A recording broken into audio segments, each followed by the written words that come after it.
6 of us stood in the cradle hall on the morning they call the last lesson, and none of us knew yet that graduation meant being handed a silence and told to carry it. My name is Corvin Yal, and I was Tholith, and I had spent 4 turning years learning the border the way other cadets learn a religion. We memorized the watch stations. We memorized the names of the dead sectors. We memorized the shape of the line on the chart where the surveyed galaxy simply stops, and we were told, the way you are told a fact and not a warning, that beyond that line lay human space, and that nothing beyond it concerned us. The instructor who gave the last lesson was named Hesk Oren, and he was old in the way only border officers get old, which is to say, not gracefully. One side of his face had healed wrong, long ago, into a stillness that never matched the rest of him. He had crossed the line once, decades before any of us were assigned to the academy, on an authorized survey run that no one above his rank would discuss. He came back. That alone made him famous among the staff, and unapproachable to the rest of us. 5 turning years of watching him teach, and not one cadet had ever heard him say what he saw. He did not raise his voice that morning. He never did. He simply unsealed a record case none of us recognized, set it on the lectern, and told us to come look. The cradle hall itself was built for this kind of morning. It was the oldest structure on the academy grounds, a long vaulted chamber of dark stone with a single chart etched floor to ceiling along the far wall.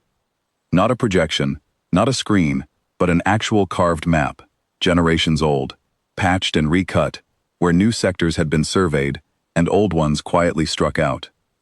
At the chart's eastern edge, the carving simply ended. No jagged break, no scorched detail, nothing dramatic. The stonecutters had only stopped, the way you stop writing a sentence you've decided not to finish. 5 turning years I had walked past that wall without truly looking at it. That morning, for the first time, I understood it had been waiting for me. It was a ledger, centuries of it, kept by a rotating watch of border archivists going back further than the academy itself.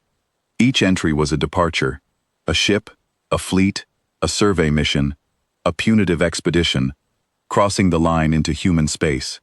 Beside each entry was a column for return status. The column was empty, not destroyed, not lost with casualties. Not even presumed, just nothing, generation after generation, an absence so total it had its own clean blank shape on the page, as if the ledger itself had learned not to guess. 611 crossings on record, Hesk said. Pleasure craft, war fleets, single scouts, full armadas with their own escort wings. 611 rows. Look at the column.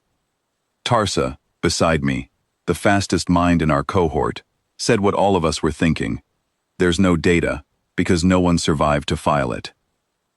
There's no data, Hesk said, because nothing came back to file it. Not wreckage, not a beacon, not a final transmission cut short. No drifting hull for a salvage crew to recover and grieve over. When something is destroyed, it leaves a record of its destruction. These did not, they simply stopped existing in any way the universe agreed to acknowledge. He let that sit. He was good at letting things sit. It was, I think, the only weapon he had left. Someone, I think it was Doss, who rarely spoke during lessons, asked whether the ledger accounted for every kind of crossing, or only the military ones. Hesk's answer was patient in the way a teacher is patient with a question he has already buried 6 times before. Every kind, he told us, survey ships sent quietly, without fanfare, to test whether a smaller, gentler approach might be received differently. Diplomatic envoys, unarmed, carrying nothing but language and good faith. A research vessel, once, whose entire purpose had been cataloging stellar drift and nothing else, with no weapon larger than a hand tool aboard. None of it mattered. The column did not distinguish between hostile and harmless. It only recorded the one fact common to all 611. They went, and the going was the last anyone heard of them. Vren asked the question we'd all been trained to ask. The safe one. What's the protocol then? Avoidance and reporting? Avoidance, Hesk said. Reporting to nobody. There's nobody left in any of those 611 crews to report to. He walked the row of us slowly, the way he checked a cadet's stance before a drill, except this time he wasn't checking our posture. I understood, watching him, that he was checking which of us would let the lesson end there, and which of us wouldn't.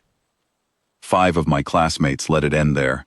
I watched it happen in real time, the way you watch a door close. Not from fear exactly, but from a kind of trained relief, the relief of a mind that has finally been handed a rule simple enough to obey without further cost. Stay on this side of the line. Don't ask the ledger for more than it offers. 5 cadets straightened, saluted the record case as if it were a shrine, and were, in every way that mattered, finished with the last lesson. I was not finished. You crossed once, I said. You came back. You're the 612th entry, and yours has a return marked. What did you see that the others didn't? The stillness on the ruined side of his face did not move. The rest of him went very quiet, in a way I had never seen from him in 4 years. I'll tell you once, he said. I will never repeat it, to you or to any cadet after you, and you will not write it in any record this academy keeps. Are you certain you want that kind of knowing? I said I was. I have asked myself since whether that was courage or simply the particular vanity of the young, the belief that understanding a horror is the same as being safe from it. I no longer think those are the same thing. He told me. I will not put it in this record either, because that promise was the price of hearing it, and I intend to keep it the way he kept his bends. But I will say this much, because it is the only part that is mine to share. It was not a weapon he described. It was not a fleet, or a doctrine, or a tactic that could be countered with a better one. It was an absence with intention behind it, a silence that chooses. 611 times, something on the other side of that line had looked at what crossed toward it, and decided, without urgency, without cruelty, without even the courtesy of a declaration, that it would not be allowed to leave again, and had simply made that decision true. When he finished, Hesk Oren closed the record case himself, sealed it with his own hand, and looked at the 6 of us, 5 who had stopped listening, and 1 who now wished, a little, that he had stopped with them. Graduation stands, he said. Take your stations. Watch the line. Tell no one what isn't in the ledger, because nothing is in the ledger, and that is the whole of what we know, and the whole of what we are permitted to pass on. He never spoke of it again, not to me, not to any cohort that came after mine, not even, I was told years later by the archivists who replaced him, on the night before his own retirement, when half the staff expected him to finally unburden himself over a last drink. He didn't. He simply logged his final watch report, the way he had logged every other, and let the silence close back over the place where his answer had been. I have stood my own border tours since, on the same line, looking out at the same blank sector on every chart issued to my rank. I have trained cadets of my own, and given a version of the last lesson, and watched 5 of every 6 let the rule be enough. I have watched the 6th one's face change in the exact moment mine must have changed, all those years ago, and I have understood, watching it, that the academy does not graduate 6 cadets at a time. It graduates 5 who will guard a line, and 1 who will carry a question that has no answer they are permitted to give. I keep Hesk's record case in my own quarters now, passed to me the year he retired, though I have never reopened it in front of another living soul. Some nights I take it out anyway, and set it on the table, unsealed, and look at that long column of nothing, and think about how strange it is that an absence can be the loudest thing a person ever learns. The ledger has grown by another dozen rows since I first read it. Every column beside every new entry is still empty. I do not expect that to change in my lifetime, or in the lifetime of whoever inherits this case from me. I have never told the 6th one why ships don't come back. I tell them only what Hesk told me to tell, which is also the truest thing I know, that the line on the chart is not a border we drew. It is a border something else allowed to remain, for reasons it has never been asked to explain. And the day it stops allowing that, none of our ledgers will have a column wide enough to hold what comes next.